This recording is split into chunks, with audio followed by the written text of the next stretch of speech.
দুর্গাপুজোয় শুধু আনন্দ নয়, তাদের ভাবনা চিন্তায় ভিন্নতা রেখে তারা সাড়া ফেলে গোটা উত্তর 24 পরগনা জেলায়। এবছরে তার ব্যতিক্রম নয়। এবার বলাকা শিশুমহল ক্লাব বাঙালির চিরন্তন আবেগকে তুলে ধরতে চলেছে এক বিশেষ ভাবনার মাধ্যমে, অর্থাৎ দীঘার জগন্নাথ মন্দির। জগন্নাথ দেব মানেই আমাদের মনে পড়ে যায় পুরীর সেই ঐতিহ্যবাহী মন্দির, যার ইতিহাস কয়েক শতাব্দী পুরনো। রথযাত্রা থেকে শুরু করে ভক্তির মহোৎসব, পুরীর জগন্নাথ মন্দির আজ কোটি কোটি মানুষের ভরসার প্রতীক হয়ে উঠেছে। সেই ঐতিহ্য, সেই ভক্তি আবেগকেই এবার আমরা দেখতে পাচ্ছি আমাদের চেনা সমুদ্র শহর দীঘায়। অর্থাৎ বাঙালির দুদিনের ছুটি মানেই ছিল দীঘা, এখন বাঙালির দুদিনের ছুটি মানেই হচ্ছে দীঘার সঙ্গে সঙ্গে জগন্নাথ মন্দির দর্শন। একদিকে ভ্রমণ, অন্যদিকে ধর্মীয় আবেগ, এই দুটোরই মেলবন্ধন রূপে ফুটে আসছে সৈকত শহর দীঘায়।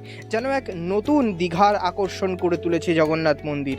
যদি জগন্নাথ মন্দির পুরীও যেতে না পারেন অথবা দীঘাও যেতে না পারেন, তাহলে এই পুজোয় বলাকা শিশুমহল আপনাদেরকে উপহার দিতে চলেছে জগন্নাথ মন্দির। একদম হুবহু ডিটেলিংয়ের কাজ, যেটা গোটাটাই দীঘায় তুলে ধরা হয়েছে, সেই হুবহু ডিটেলিংয়ের কাজ কিন্তু তুলে ধরা হচ্ছে বলাকা শিশুমহল ক্লাবে। উল্লেখযোগ্য বিষয় কি জানেন? দুর্গাপুজোর সপ্তমী, অষ্টমী, নবমী এই 3 দিন অথবা তার আগেও এই দুর্গোৎসবের প্যান্ডেলে উপস্থিত থাকতে চলেছেন রাধারমন দাস সহ ইসকনের অনেক সদস্য, যারা এই গোটা মণ্ডপটিকে রাধা সংকীর্তন বা হরিনাম সংকীর্তনে তুলে ধরবেন, যেটা দীঘাতেও তারা তুলে ধরেন। মধ্যে এই প্যান্ডেলের যিনি শিল্পী মনোজ মজুমদার, তাকে পেয়ে গিয়েছি কলে। মনোজবাবুর কাছে কিছু প্রশ্ন জেনে নেব। মহল সেই দীঘার গোটা মন্দিরটাকে, এই জগন্নাথ মন্দিরটাকে আপনার মাধ্যমে তুলে আনছেন, আপনি এই গোটা বিষয়টাকে কিভাবে এত মানুষের সামনে প্রতিস্থাপন করবেন?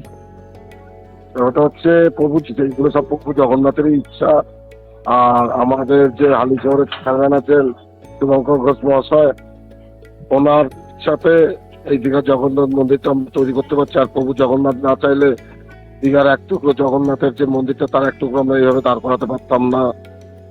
এটাই এত এত এত থিম থাকতেও সেই প্রভু আপনার কথা অনুযায়ী প্রভু জগন্নাথের কাছে আসলেন, যেখানে চেয়ারম্যান আপনাকে হেল্প করছেন, কিন্তু এত মানুষের সামনে একদম ডিটেলিং এ যে কাজগুলো ফুটিয়ে তোলা, সেটাও তো একটা চাপের বিষয় হয়ে যায় মনোজবাবু।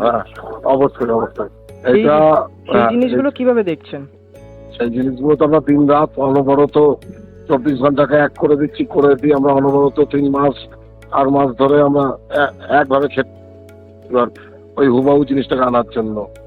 আমি দেখছিলাম এখানে অনেক থার্মোকলের কাজ হচ্ছিল। থার্মোকল ছাড়াও আর কি কি কাজ হচ্ছে? থার্মোকলটা ভাইটাল না, থার্মোকলটা হচ্ছে চূড়ার ক্ষেত্রে লাগছে একেবারে উপরে, কিন্তু এমনি কাজ হচ্ছে আপনার প্লাই বটম ফাইবারে। তাহলে শুনেই নিলেন শিল্পীর মুখ থেকে কথা। তাহলে এবার পুজোয় কিন্তু আপনাদেরকে অবশ্যই আসতে হবে হালি শহরের বলাকা শিশুমহল ক্লাবে। Bureau report, the Kanchrapara bus.